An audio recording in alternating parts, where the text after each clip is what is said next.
Miguel Ángel Tessandori, una figura, una personalidad de la ciudad, ampliamente reconocida, respetada y con muchas facetas, como hemos estado hace un momento, estuvimos charlando desde la radio y su ingreso desde el deporte, esencialmente el fútbol y la televisión, pero también el teatro. Mirá, tremendo hombre, ¿eh? Qué personalidad. Pero, Miguel Ángel, todos tenemos una familia de origen. Hablaste de tu papá hace un momento, sí, con mucho afecto. Por supuesto, ¿cómo vamos a hablar de nuestros viejos sino de esa manera, ¿no? Contame, a ver si pudieras contarme esto. Los dos, mis dos viejos son de una simpleza absoluta. Si mi papá falleció, Tessandori era el primer origen del apellido es Tesandoro, con la O. Hay muchos apellidos italianos que han sido transformados, sí, claro. Lo sabrá perfectamente.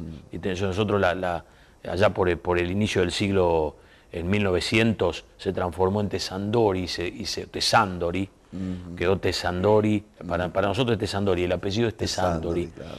Mi viejo, es decir, mi abuelo era de Luca, Gragnano, en la zona de la Toscana.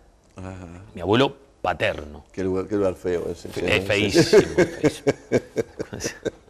Las 100 iglesias, conocida la ciudad de Luca, es conocida por las 100 torres de la iglesia, es una uniformidad roja de torres, si lo ves, es un pueblo maravilloso, metido en la Toscana, muy cerca, a 60 kilómetros de Firenze, más o menos. Mirá. Otro lugar horrible. Sí, feo.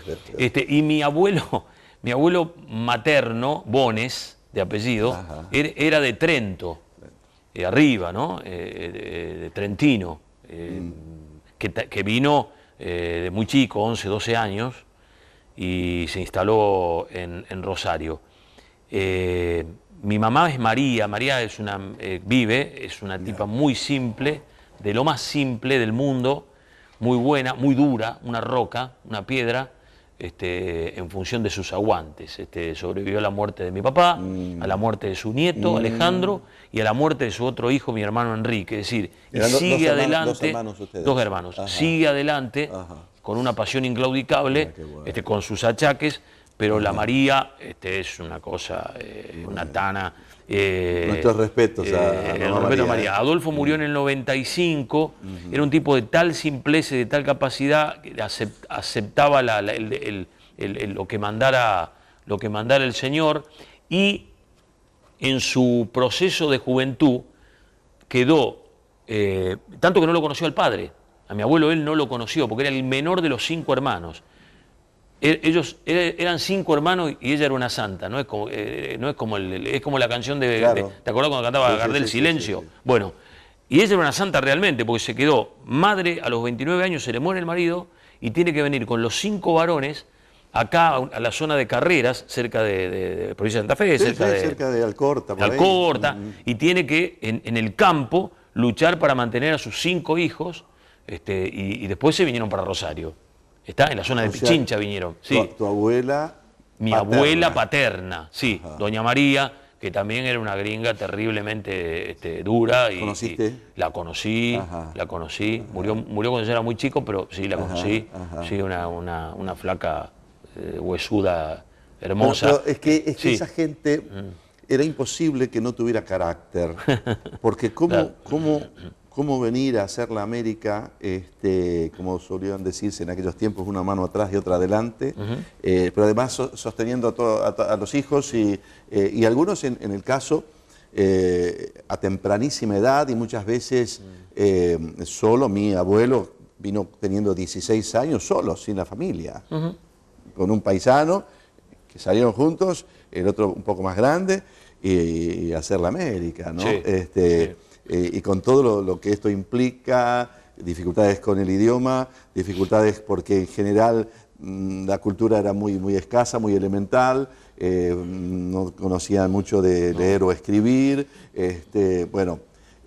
si no había carácter no había cómo. No, por supuesto, pero mi viejo, por ejemplo, que hizo también estudios en San José, primario a partir de los 15, 16 años que llegó acá a Rosario, Ajá. se fue cultivando a través del teatro. Ajá. Es decir, se fue cultivando en su simpleza. ¿Estamos? Sí, sí, sí. Es decir, fue un tipo que era laburante, trabajó en la cervecería Slau durante 40 años, y bueno, y nos enseñó primero a ser esencialmente buenos, ¿no? ¿Qué Sí. zona de Rosario? La zona nuestra de toda la vida fue cercana a la cervecería Slau, Jujuy y Crespo. Ajá. Ahí en mi Por casa eso mencionaste paterna. Pichincha, por eso Claro, digo, ellos se instalaron en la zona de Richeri y Ovidio Lagos, por ahí. Y después se trasladaron ahí. una zona muy caracterizada de Rosario, ¿no? Con sus Y sus ahora, grandes- Bueno, un boom, siempre. ¿No? por eso digo, Claro. estoy hablando de aquellos años, Sí, ¿no? sí, Muy, sí. muy caracterizada de la ciudad. Sí. De la zona, entiendo, era uno de nuestros próceres, como es Olmedo. Claro, el negro Olmedo, el negro Olmedo, o sea, es zona con una característica muy particular.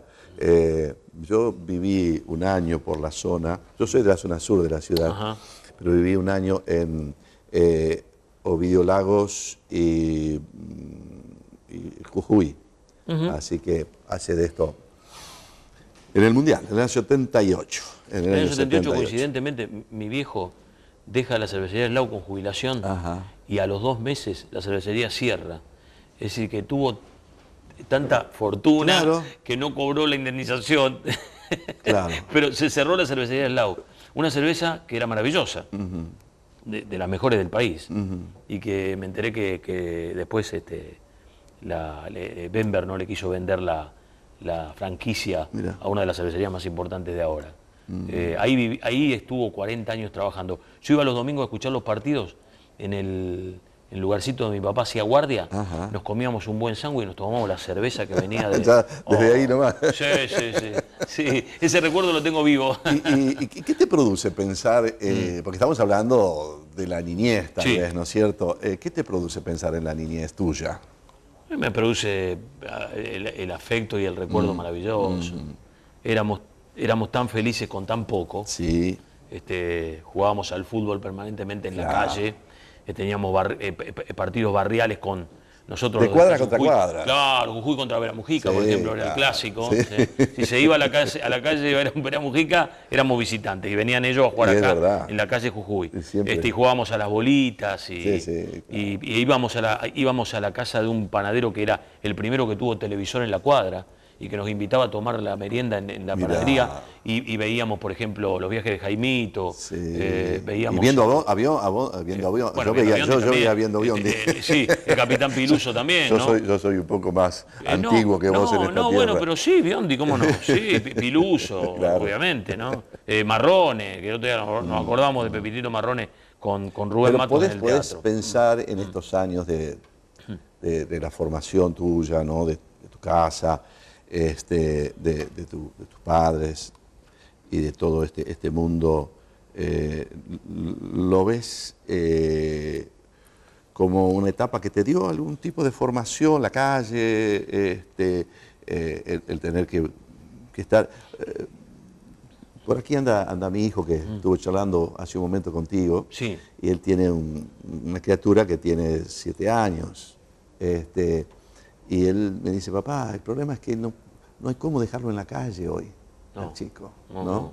Entonces, buscarle que él encuentre en los clubes, en lugares, su sociabilización. Esto lo charlábamos el otro día. Pero en nuestro tiempo, nuestra madre, al menos a mí, me tenía que a la noche ir a buscar a la calle porque yo no volvía a la casa. Sí. Porque era todo el tiempo jugar a la pelota, o no sé, nuestras travesuras, lo que sea. Arrancamos de una manera y terminamos a la escondida cuando era ya medio oscuro. Sí, pero ¿Qué te dejó la niñez? Pero había una tranquilidad enorme, había también un respeto a la autoridad que hoy se ha perdido totalmente, lamentablemente. Sí. Es decir, si a mi papá lo llamaban los docentes, el culpable no era yo, no eran los Toda docentes. la vida, claro. Ahora está todo dado vuelta, evidentemente. Había un control sin llegar a lo estricto, había límites establecidos que deben estar, que deben posicionarse, porque si no el carácter se deforma, no se forma. Claro. Es bueno acompañarlo, nosotros tenemos que acompañar a nuestros hijos. Miguel Ángel, Sí. aparte de la cervecería que mencionaste, ¿algún club de barrio?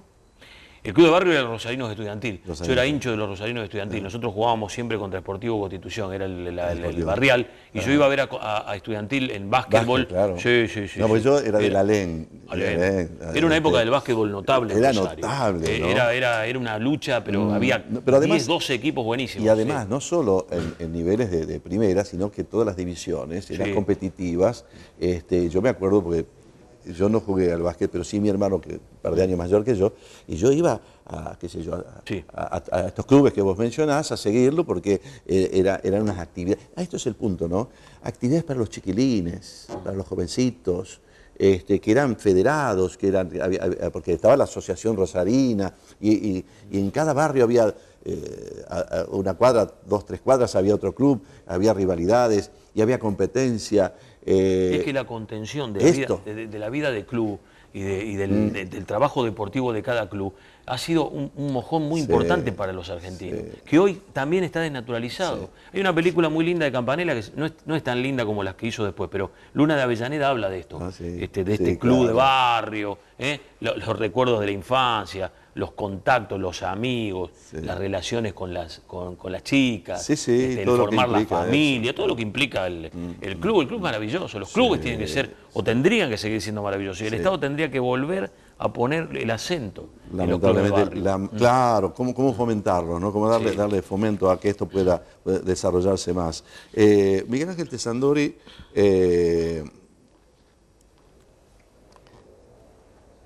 tiene mucho para decir, porque es un hombre que toma posición ante la vida. Hace algunos días atrás, en la ciudad, se jugó un partido muy disputado y que, como siempre, enfrenta la mitad contra la mitad, según quien quiera mirarlo más o menos así, de la ciudad. Newell's y Central en cancha de Newell's, ganó Central 1-0. Si tendrías que hablar de ese partido, ¿qué dirías? Habrás dicho ya, ¿no? Sí, he dicho, primero sostengo que es muy, muy importante para esta ciudad, que supo ser capital del fútbol, haber recuperado el clásico. Es decir, los 3 años de ostracismo de Central en Nacional B, que fueron como una especie de vía crucis, fueron muy duros, muy difíciles. La gente de Central manifestó un apoyo irrestricto a su equipo a pesar de los dislates que se hicieron. Con respecto al partido clásico, me parece que Central dio una prueba de carácter muy importante, teniendo en cuenta que, sabedor de la potencialidad del rival, hablemos Newell's, que ha construido desde el ingreso de Martino un muy buen equipo y quizá uno de los mejores del país, si no el mejor, sabedor de eso, Central desarmó un poco ese esquema tan bueno de Newell's en el primer clásico que ganó en cancha Central, pero no tuvo la gran superación de este. En este Central estableció mucha supremacía, táctica y estrategia muy superior a la de Newell's, porque volcó el partido a su favor, tanto que diría que si Central tuviera esa capacidad que tuvo en el clásico, volcada en los otros partidos, sería un firme equipo para pelear un puesto importante en el campeonato. Si pudiera mantener eso que hizo en el clásico, porque una estrategia tipo hasta de básquetbol. Es decir, ¿qué hizo Central? Trató de darle la pelota a los menos nutridos técnicamente del rival, anuló correctamente el avance de Newell's, especialmente por las puntas, porque Newell's tiene 2 jugadores que son de Gariete, Cáceres y Casco, y después tiene a Bernardi y a Banega, los anuló y le dejó la pelota a Víctor López y Heinze. Y ahí fue el gran nudo desarmado de Central para después atesorarlo. Porque una cosa es desarmar el nudo del rival y otra cosa es herirlo al rival. Sí. Central lo hiere. La segunda parte hecha de esta manera brillantemente. Claro. Ese gol es un poema. Un golazo en una salida de contragolpe muy rápida, donde el defensor se desembaraza del mediocampista y toca la pelota. Mira, están pasando imágenes. Qué agilidad muy bien. Tenemos un director que tiene dedos. Sí. Pero pensar en esto, ¿no? Que yo también me parece que encontré en la capacidad de saber esperar el momento. Porque el contragolpe, uno dice, vos jugás, ¿cómo jugás? ¿De contragolpe o al ataque? Bueno, siempre el tema es la oportunidad. Porque aún el contragolpe, cuando vos encontrás el momento, hay que aprovecharlo. Y el momento es, de pronto, una falla, una mala entrega, una pelota que se recupera en algo que el otro se atrevió a ir un poco más allá de lo prudente y salir, ¿no es cierto? Si me permite, yo voy a decir que este clásico nos permitió, a través de los protagonistas, entender lo maravilloso que es el fútbol desde este aspecto. Aceptar que el que te superó fue mejor. Y digo porque hubo 2 o 3 protagonistas, ese es el gol de Niel que justamente estamos hablando, pero digo, hubo 2 protagonistas en la cancha y fuera de ella que marcaron el rumbo de un clásico. Un clásico que se jugó con dientes apretados pero sin muchos fouls. No hubo muchas infracciones, no se cortó mucho el juego.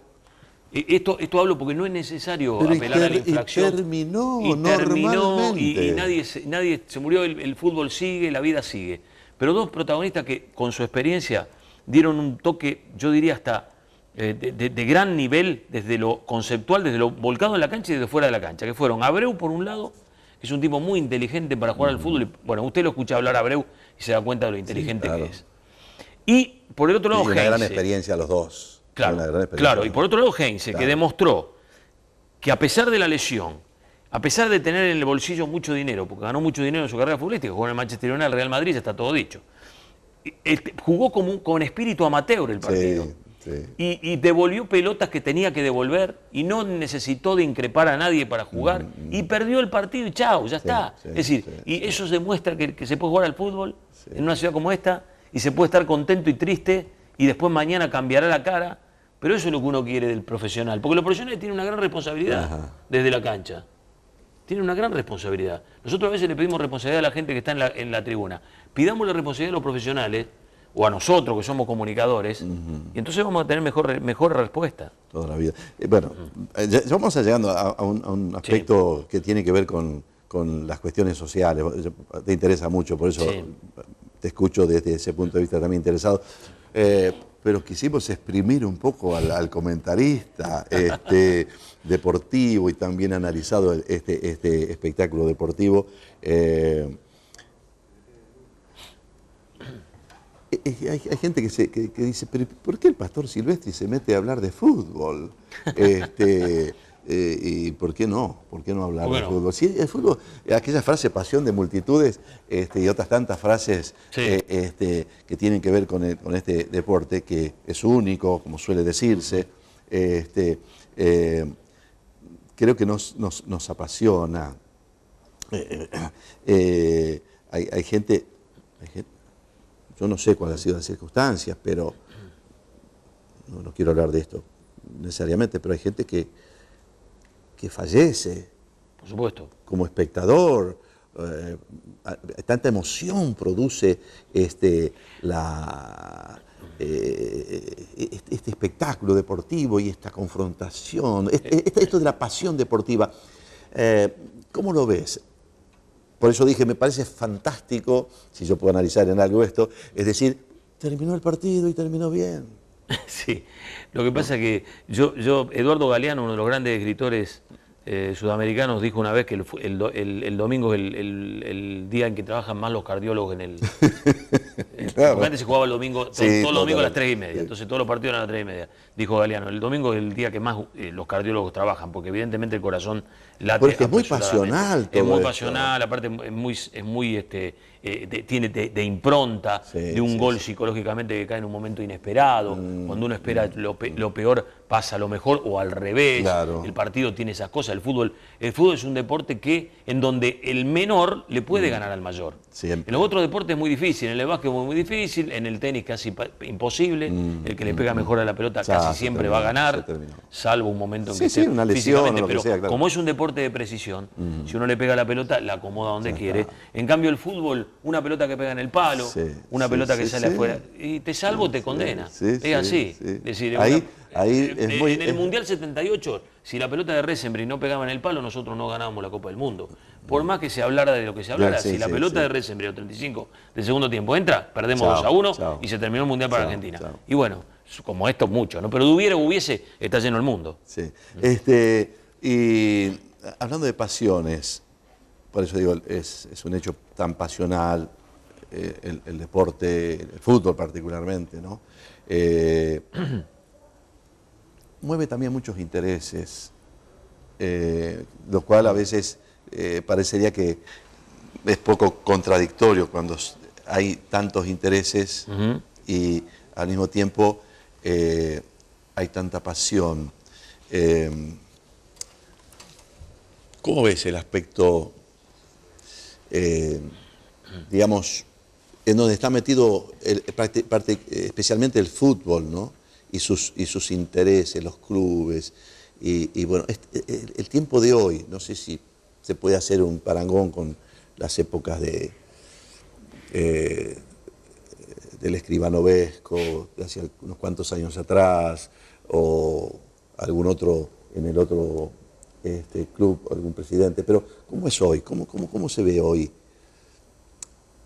este aspecto tan vinculado a lo económico y el fútbol? Yo me acuerdo, mirá, está bien, en otros valores, otras cosas, pero Newell's Old Boys vendió en el año 1975, 76, no me acuerdo qué fecha era, a su máxima figurita, que era Alfredo Domingo Berti, creo que en algo así como $100.000.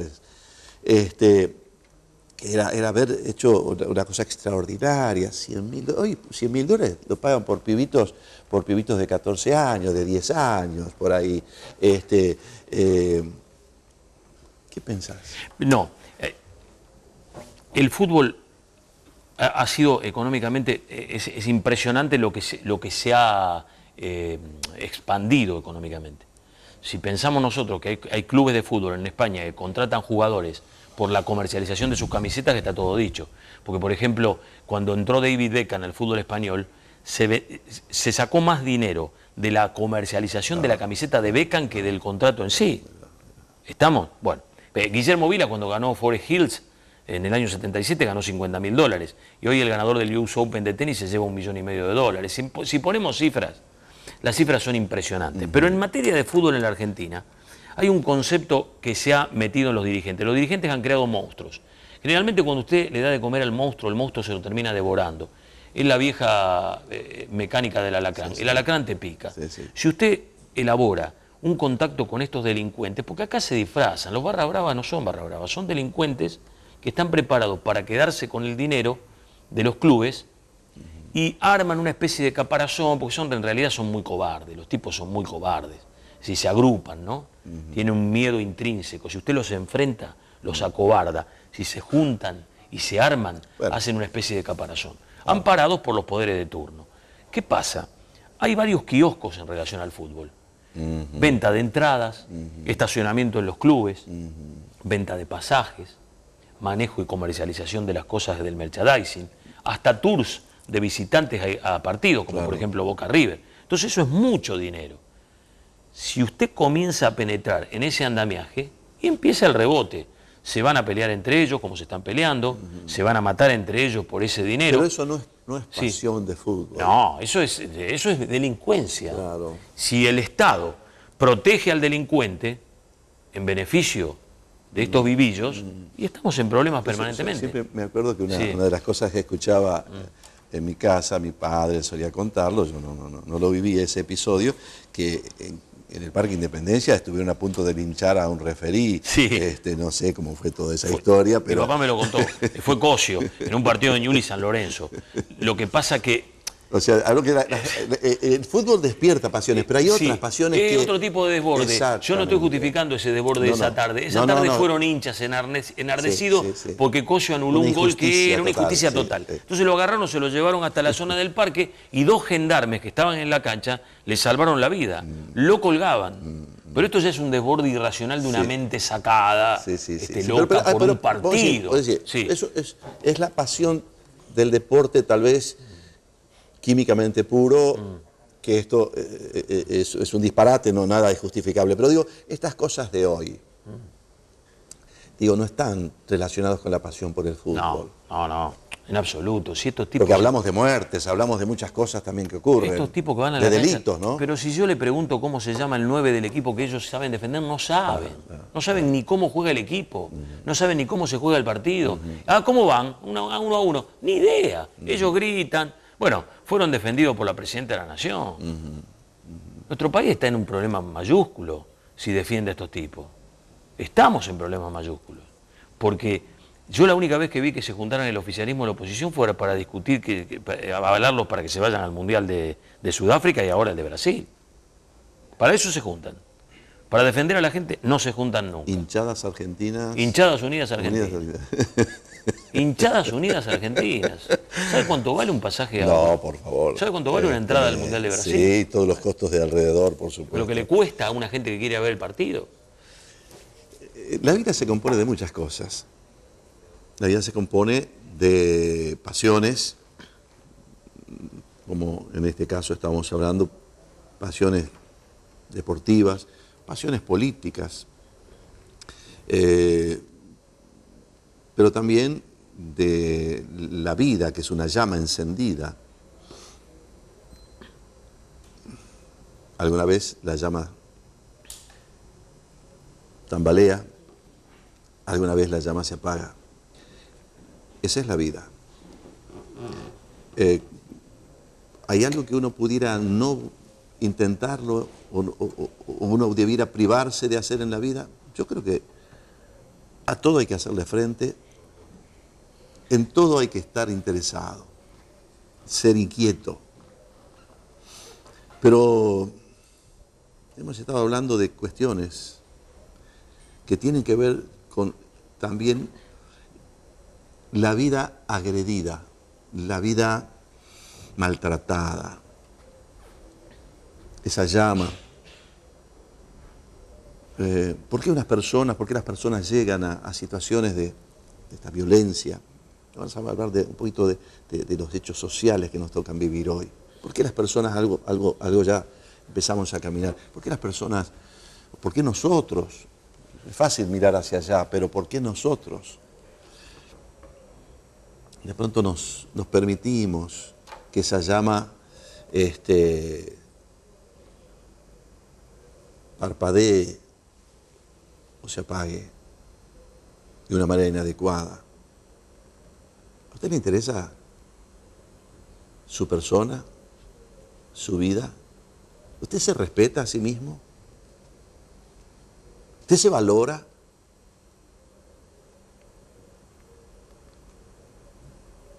Vamos a hablar un poquito con Miguel Ángel Tesandori a la vuelta de esta pausa sobre los valores y la vida y el respeto.